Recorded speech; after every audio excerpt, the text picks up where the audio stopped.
Bibles. We're going to be all over the place this morning. Deuteronomy 16, 17 eventually.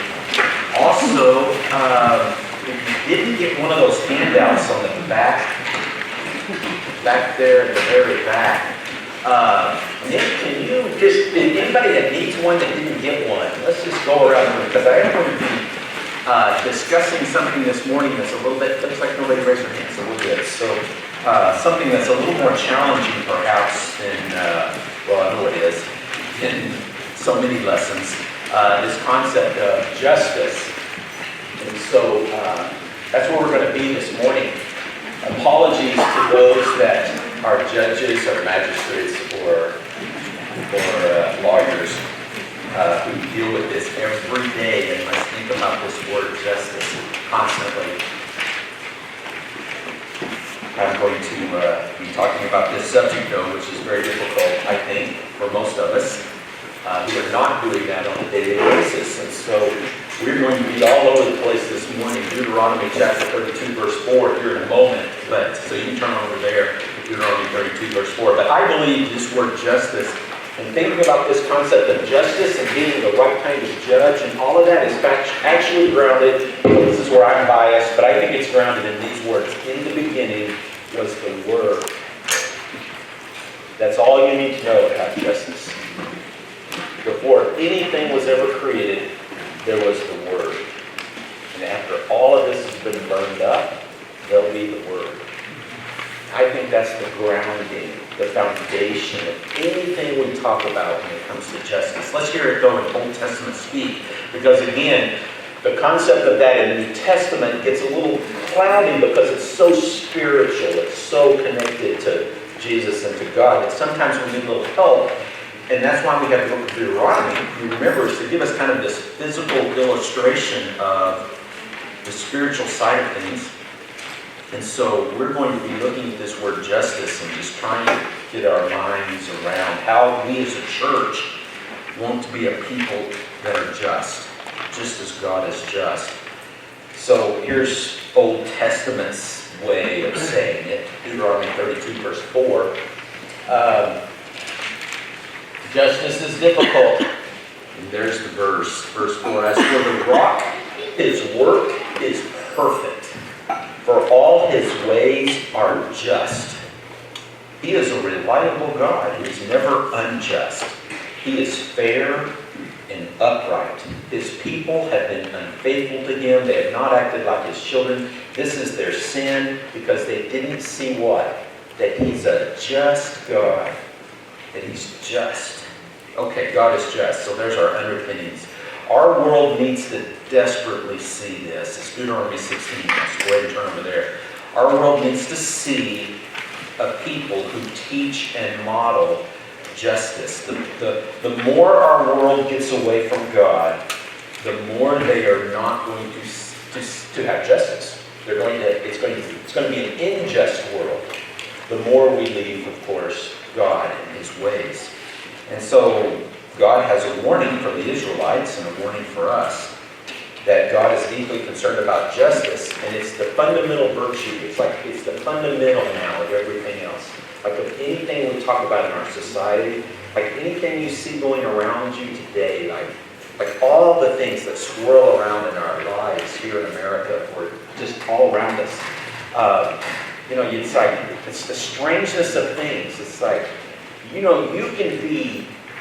can actually end up in jail in the Bay Area if you sit in the back of a taxi and don't wear the mask. That take $899 from the local Walmart and they don't care. Now, that's a messed up world. There is a lack of justice there, right? And so that little bit of just insight into the way our world now thinks is because they're pagans. That's the reason. It's because they left God. And when you leave God, there is no reason to follow law.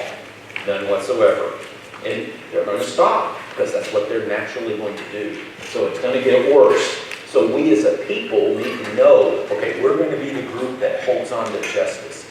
We're going to be the group that actually tries to live out what God's desires are like.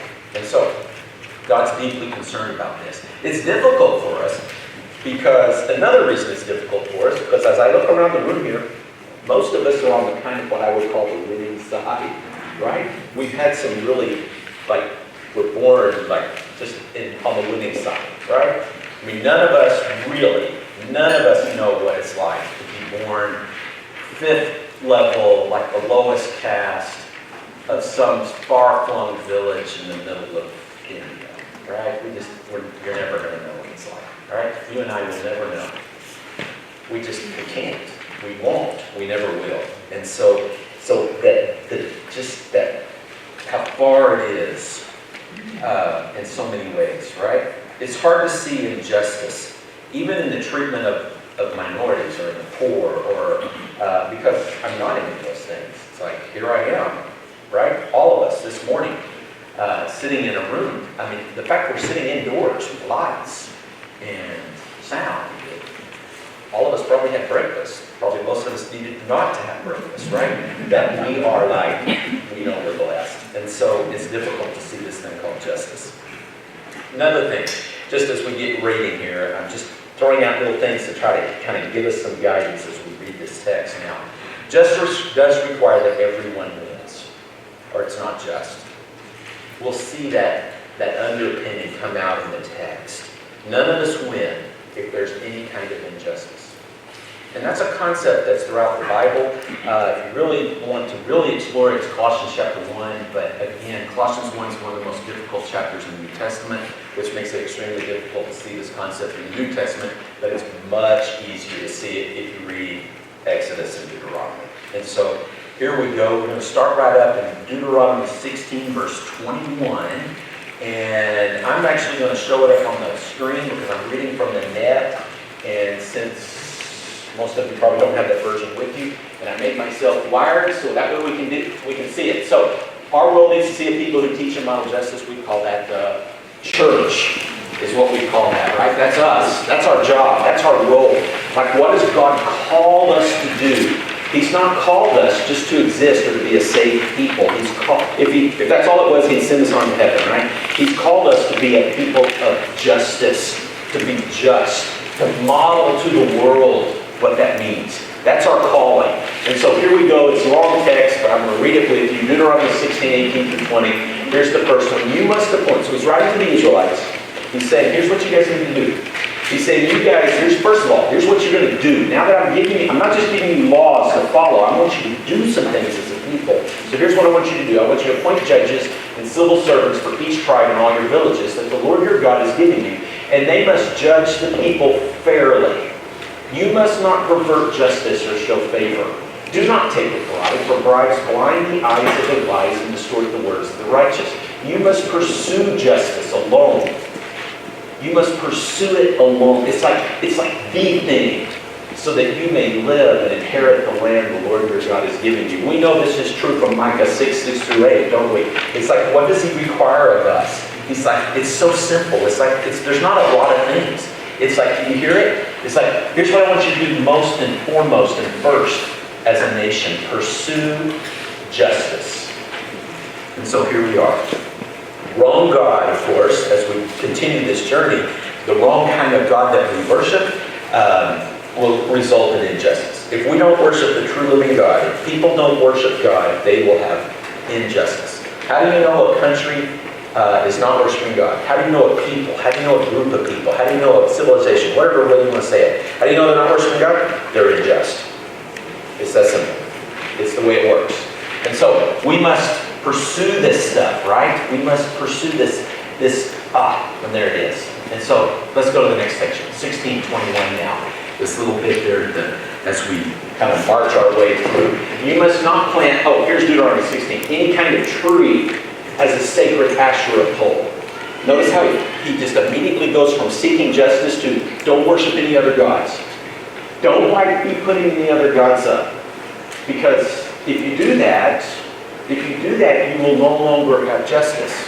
So don't be going after the other idols. The more the Israelites, of course, loved God, the more they would no longer be a just people. And so that little bit there at the end of the chapter where he talks about, okay, now here's the way this works. Don't fall away from the Lord. Stay right with them. All right, keep going. Now we're going to jump over to chapter 17, verse 1 now. There it is. It's a long text. If a matter is too, and I'm reading verse 1, if a matter is too difficult for you to judge, bloodshed, legal claim, or assault, matters of controversy in your villages, you must leave there and go up to the place the Lord your God chooses. You will go to the Levites and let them be the judge in office in those days and seek a solution, and they will render a verdict. You must then do as they determine at that place the Lord chooses. Be careful to do just as you are taught. Of course, they're being taught the Word of God. So follow His law. You must do what you are instructed in the verdict they pronounce to you without fail. Do not deviate right or left in what they tell you. The person who pays no attention to the priest or to the judge, here's how bad it is. It's a little further past this, right? Then it's like that person must die, because you must purge evil from Israel. And so how important is justice? Pretty important to God. And so God says, I created you. So I deserve justice because I am your creator. And so God says, here's what you need to do. You need to treat each other justly. Deuteronomy 17 now. Let's keep reading. Hear this part of the text, because it's so, I just love this stuff. It's just so powerful. And I've got little comments, but I'm trying to go fast because I want to get to what I really want you to see. God is concerned about what else? He's going to use two words here. We're about to read it, but it's investigate carefully whatever's been told about some situation. Like whatever's presented to you that you need to rule over as the judge, investigate carefully. God's concerned not just about the outcome, but the correct procedure. Can you hear that in our laws today? It's like he says, be careful what you do with things. Like don't just listen to one witness. Actually have 2 or 3 witnesses. Who's the first person who should stone a murderer? The 2 witnesses. They should lift up the stones first. It's like there's this procedure that has to take place. Justice doesn't work if there's not a procedure in place, right? We have all kinds of laws about that, don't we, today? You can tell where our laws come from. It's like, wow, they read the book of Leviticus at some point. Because things like due process, and you want to have witnesses, and you want to make sure there's evidence, and God's concerned about that kind of stuff as much as He is about outcomes. And so there's the text. You will go to the Levitical priest and the judge in office in those days and seek a solution. They will render a verdict. You must do as they have determined at the place the Lord chooses. Be careful to do just as you were taught. Let's keep reading. God's word is to be honored. God honors those who tremble at His word. And so there's this whole concept of we got to be careful with God's word. We've got to be careful with our procedures. We've got to be careful with what God desires, and with the outcomes, the justice side of it, the making correct judgment. And so all of that kind of goes together. I know I'm going quickly. We're going to get to the lessons here in a moment. Now the next little section, he talks about the king. He's like, be very careful about kings. When you come to the land the Lord your God has given you, and you take it over and live in it, and then say, we're going to select a king, like all the nations surrounding us. You must select without fail a king whom the Lord your chooses, but be very careful. Because the king is not above the law. It's like, he must do what? What must that king do? The Levites must make him a scroll of the law, and then every night he's to read from it. Because he's not above the law. It's like every part of their lives, even if they get a king, that king must follow the law also. And so there's this concept of, well, I'll just put it up there. Even the king is not above the law, or anyone else who's in charge of the government, right?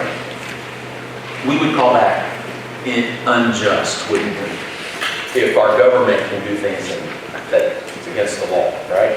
And so we would call that unjust. And should those things be pointed out? Well, yeah, in any government, right? Or any king, or whatever it might be. And so we're recognizing the importance of justice, right? All of this is about that. Okay, here we go. If you're following along in the notes, we're skipping down now to that section where it's called Pursuing Justice. And so this is where we're going to hang out now. I've got about 15 or 20 minutes, which is awesome. recognize these steps. And so here's the first one, recognizing the importance of justice. And so here we go. You can, and you know, I didn't take the time to read Leviticus, Deuteronomy, all those different places. And so you have to do this. So here we go. Recognize the importance of justice. If I act unjustly, I create a debt somewhere in the universe that somebody must pay. This is a fundamental of justice in God's Word. All the way throughout the New Testament, especially like I've already mentioned Colossians 1, as well as the book of Revelation, this is the important concept. Here's what it's like. It's like a net. You know how this works. Or a water, or a pool, or a lake, or the little ripple that ripples out. If you hit the net in one little place, a little mark of injustice over there in the left corner, it affects everyone else on the net. That's the way our earth works. Everything that happens in this universe, every little drop of injustice affects somewhere else. And so it's like a balance scales. It's like scales. And as soon as there's injustice, the scales get out of whack. And that affects everybody else. And so what has to happen to put it right? There has to be a debt that's paid. Right? It has to balance back again. As soon as it gets compressed over here at the top corner, somebody needs to maybe rise it up somewhere else. It's like you got to balance this stuff out.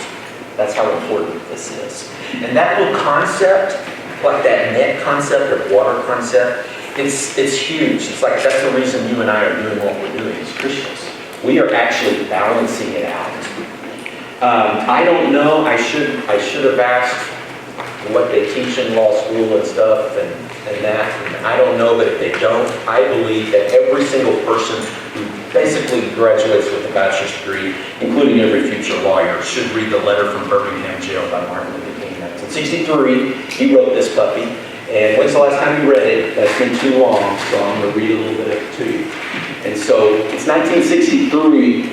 If you're less than, 60 years old, a lot of this stuff doesn't even make sense anymore because of things that changed so much in America. But in 1963, if you, of course, are not a white person, you can't always eat in a restaurant. And so what a bizarre thing. Like you go to another town and you can't eat at restaurants. You can't stay at hotels because of the color of your skin. It's the most bizarre thing. I mean, you want to talk about injustice. I'm more concerned with the imbalance of white churches who didn't stand up against that in 1953. Amen. That's really where we should go. What were they thinking back then? I don't know. But anyway, Martin Luther King Jr., this is 1963. It's 9 years after school segregation's been decided over. They're having a big thing about the restaurant business in Birmingham. Birmingham is an atrocious place. There's no way around it.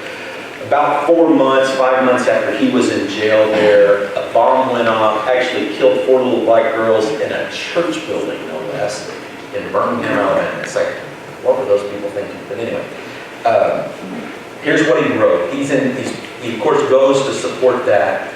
They're doing their nonviolent, stuff that they're doing, demonstrating and stuff there at Birmingham, and of course he gets put in jail. So in 1963 he's in jail. Has to write it down on some newspaper because they don't have any paper available. So he wrote this letter basically to the white church leaders of Birmingham.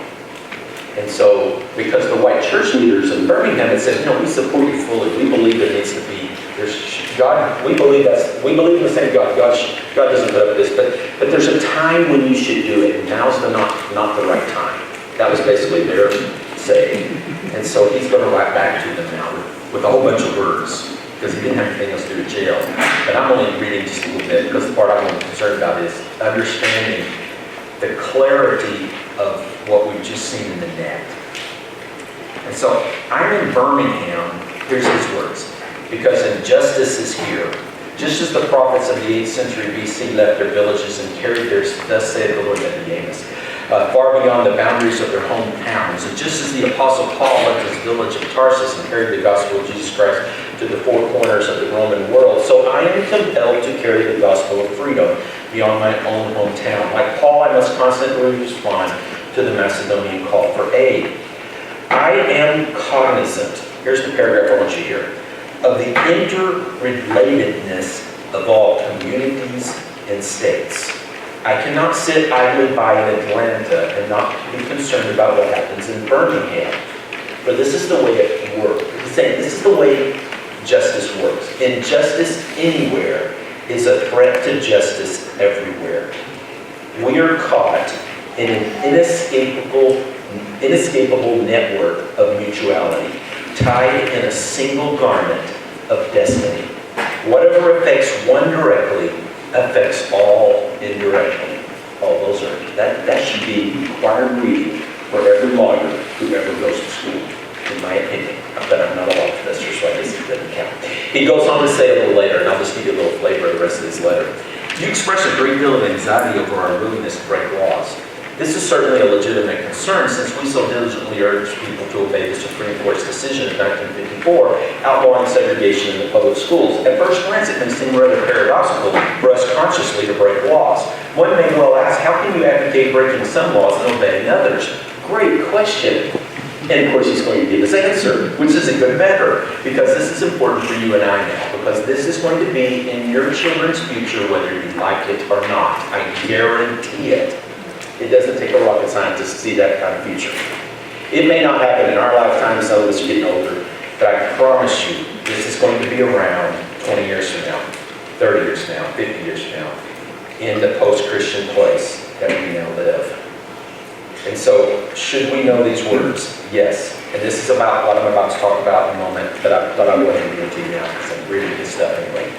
Here he goes. He says, how can you advocate breaking some laws and obeying others? The answer lies in the fact that there are two types of laws, just and unjust. I would be the first to advocate obeying just laws. One has not only a legal, but a moral responsibility to obey just laws. Conversely, one has a moral responsibility. It is wrong to not disobey unjust laws. Period. Oh, what a great statement. He would agree, of course, with St. Augustine that an unjust law is no law at all. Now, what's the difference between the two, an unjust and a just law? How does one determine whether a law is just or unjust? A just law is a man-made code that squares with the moral law or the law of God. An unjust law is a code that is out of harmony with God's moral law. An unjust law is a human law that is not rooted in eternal law and natural law. Any law that uplifts human personality is just. Any law that degrades human personality is unjust. Did you hear what he said? He's like, if it's rooted in God's law, it's a just law. If it's against what God teaches, it's an unjust law. And I'm not going to call it. And so, what great words. Man. I haven't read that in a while, and so in the context of this lesson, I think it clicked in my brain. You know what he said? And it's like, wow, what an understanding of justice, I believe. But anyway, let's get back to it here. So we got several things to list. That's what we just read, though. Letter out of the Birmingham jail, 1963. If you're interested in reading, because this is much longer letter. It's probably his best single document that he wrote, actually, better than his speeches. But back to this. So, here we go, number 2, if you're kind of going down on the list there. Honor that which is holy. So, back to that last point. If I act unjustly, I create a debt somewhere in the universe that somebody has to pay. That was his point, that's our point, that's God's point. That it all has to balance out in the end. That's what we want. We don't want justice that's not morally correct. We don't want justice that's not fair to all of us. So we need justice that's correct for every person. If not, all these little imbalances take place. And then that's what we are called to do as Christians, is to balance it back out. Number 2, honor that which is holy. Everyone deserves justice, because we are all created in the image of God. We can't deny God's holiness. And so God is that kind of God. And did I put it up there? No, I did. Good. Listen to these words. This is Exodus 23, verse 2. Because sometimes we forget this part of it, of justice. You must not follow a crowd in doing evil things. In a lawsuit, you must not notice the kind of the mob rule there. He's like, don't just doing stuff like mob rule. In a lawsuit, you must not offer testimony that agrees with the crowd so as to pervert justice. And then notice the last sentence. You must not show partiality to a poor man in his lawsuit. It goes both ways. It's not just don't be like let's be careful that not having justice in this world. You don't show partiality to anyone. Long time ago, 1,000 years ago, this was a tradition in the Indian villages. When we were over there, we were taught this, the Pakarats. I don't remember, Pacharats. Anyway, it doesn't matter, the word. But in villages 1,000 years ago in India, the judges that would preside, they would have 5 judges that would preside over a case in these villages, untold number of villages scattered over India. But they all had to wear blindfolds while any evidence was being given. It was just that little bit of, okay, we are going to be as impartial as we can. So they actually were blindfolded during the discussions. And then they did it for several hundred years in the Indian villages there. Too bad they didn't believe in the true living God, because they still had injustice, of course, because of that. But here we keep going. So the method, of course, what we're talking about here, Exodus 23, the method is impartial. The outcome is good. That's what we're looking for. So we've got to be very careful to be impartial all along the stream of justice, from the beginning to the end, or it's not just. So do you get upset? Do I get upset sometimes whenever we hear about things that happen to people who are obviously guilty, but they're found not guilty because of some procedure? Well, thank God for that, because it's straight out of his text in the book of Deuteronomy, right? It's just the way it works. God has to make sure that it's all just, all the way around. And of course, if someone who's guilty is found innocent, sooner or later, what will happen? It'll balance out. God gives us that promise that someday God will take care of business. The next one down. Embrace biblical definitions of justice. We've got to embrace it. It's like, listen to these words. So here's the kind of like Deuteronomy. Justice is about securing impartiality in rewarding good behavior and punishing bad, seasoned with grace. That's kind of a working definition for the book of Deuteronomy for this word justice. It's about securing impartiality in rewarding good behavior and punishing bad, always seasoned with grace. And so our little definition of justice now, as we keep building on this. Last few things and we're finished. Just some words of warning from what we've read and how we're seeing this unfold. Be suspicious of the pagans, right? Be suspicious of pagan definitions of justice. If it's not a biblical definition of justice, be very suspicious. God defines justice. If it's not his definition, then it's not right. And so you'll see this unfold in so many ways. One of the biggest ways in the 20th century was called Marxism. Can we really believe that Marxism would be helpful to us as a people? Who are those people that believe in that stuff? Who created that concept of Marxism? A bunch of atheists. Would they know anything about justice? Of course not. They don't believe in the true living God. See, once again, when you get away from God, it's all going to be unjust. So therefore, because we have to be careful about pagan definitions of justice, we've got to be suspicious of pagan solutions to injustice. And I'm just throwing out one example. Lots of examples of this stuff. The hedonism in America is rampant. And if you solved that problem, we would be back to a pretty just world. What are we talking about? We're talking about fathers who can do whatever they want, right? Like, you can have children, you can have families, and then you can walk away and everything's good.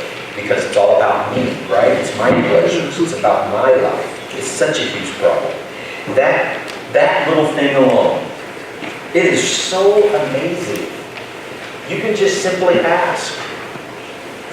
Like, I don't know what the stats would be, but it would have to be a bunch. Uh-oh, that little child there has all these problems. I bet you the father's not been around since birth. You don't even have to study it, right? You know the answer already. Right? Almost every time. It's just the way it works. right? It's like fathers deserting their families. It's a huge problem of injustice, isn't it? And yet our society says it's okay to do what one wants, right? Whatever one wants, and whatever pleasure we need, and whatever lives we need to live. And so it's just one little example of how injustice has crept into our world because we've changed all these definitions. All right, what's the next one? Don't deny personal responsibility. People do make bad choices. So we're not saying here to be unjust about the injustices of the world, right? That's not what God's saying. God's not like saying, sometimes it really is that person's fault, right? Sometimes it's not. And so we're not saying that there's personal responsibility. This thing is so big, isn't it? And so we have to be very careful how we do things. So, all right, what do I get out of this lesson? What do we get out of this? What do we get out of seek justice, show kindness, walk humbly with your Lord, Micah 6:6-8? What do we get out of those kind of passages? That we are to be a people who seek justice. Here's what I think we are to be a people of. I believe we should be a people who understand the importance of justice. I think we should honor that which is holy. Of course, that would be God. And don't deny God's holiness. I believe we embrace biblical definitions of justice. We steer clear of the world's definitions. We steer clear of solutions created by people who don't believe in God, in other words. They might hit it once in a blue moon because they're throwing darts in all directions, but probably not. We want to make sure and understand that, yeah, people do have personal responsibility for choices they make in their lives. And then this next one, we want to pay very special attention to those who will not likely receive justice in this world. And God lists them specifically in the text, didn't he? The poor, the widow, the orphan, and the foreign immigrant are most likely the camps of people who are not going to receive justice. So guess what the church should be all about? For 2,000 years, God has been calling the church to help these people. You can see it in 300 AD. You can see it at 225 AD when the church is helping people who are poor and have to play. You can see it in 1000 AD. Just every year, every moment, right, of time. This is what the church is called to do. All right, justice is fair, right? Oh, don't get that one yet. Justice is fair. It's blind, in other words. It's not going to show partiality.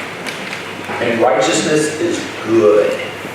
So how do we respond to these kind of texts? I mean, why is, do you ever wonder why does God write these laws over and over when we're no longer under them in the Old Testament? We're not a part of the Israelites in the sense of following all these laws. So why does he show them to us? Because he wants us to get a sense of how important justice is to him. He wants us to see that that's our role as a church, to model justice and to be aware that these folks probably don't get it. All right? They don't receive justice. And so we are here to right those wrongs. That's a part of the net. It's like, yep, bad things happen here, and instead of those people paying the cost, we're going to pay the cost. That's what the church is all about. It's helping others pay the debt, just like Jesus did on the cross. And so, well, you can take this lesson for what it is. I think it's just simply a call for us to be a people of justice, to be a just people. Isaiah 1:17. We'll leave it with this one. We need to learn, of course, to do what is right, to promote justice as a church. And as the world turns away from God and his definitions of justice, who else will be able to teach it? Who else can model it? Who else can defend God's word? Isaiah 1:17 now.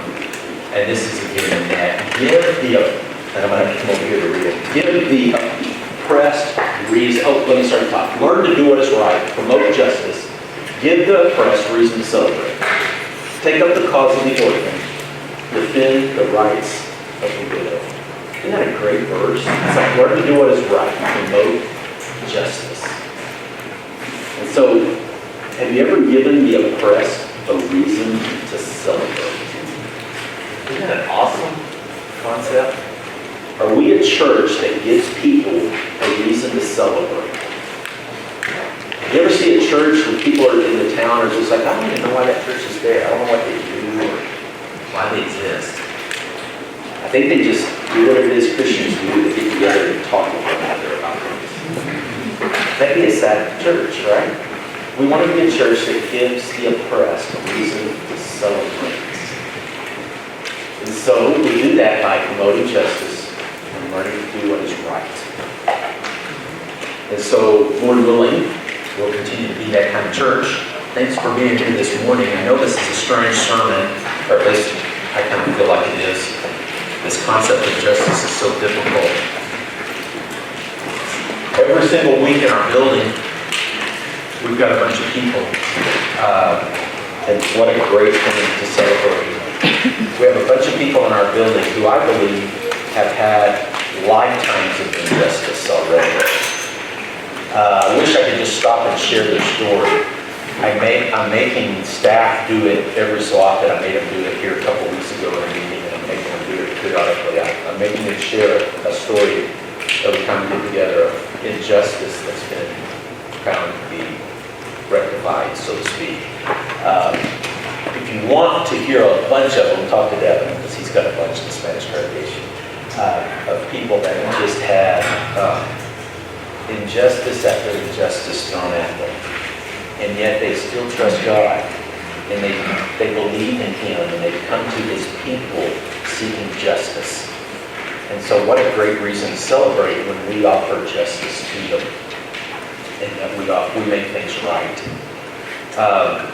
Did you hear that though underneath this lesson?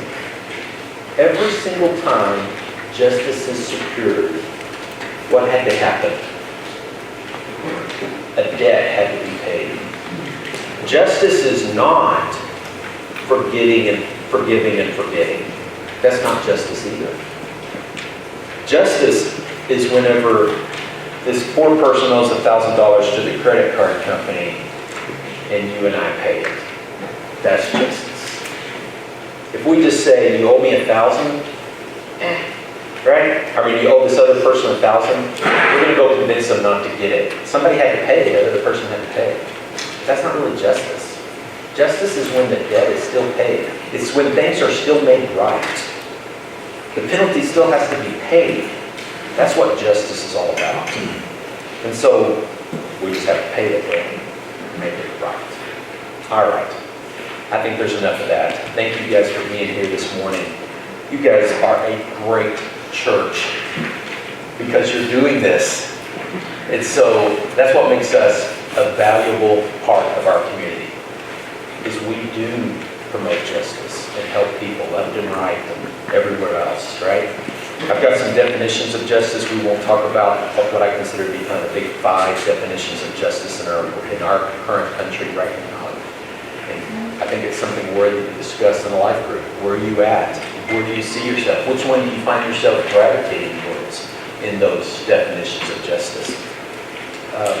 I also think this is the place all of us need to be. We need to be at a place that promotes God and His justice. And so I think it's the best place you can have your children at. Because I am fearful for the 2-year-olds and 3-year-olds.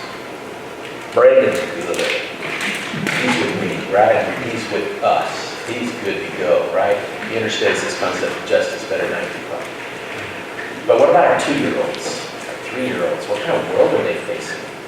And so we must pray about this and help them see that the right thing to do may not look right to the government or to other people or to the mob or to whatever is popular, but if it looks right to God, it's just. That's what's important. And so we of all people need to be able to display that, model that, and share that with the world to help them see, okay, this is the right pathway. So thanks for being that light. Let's stand and sing.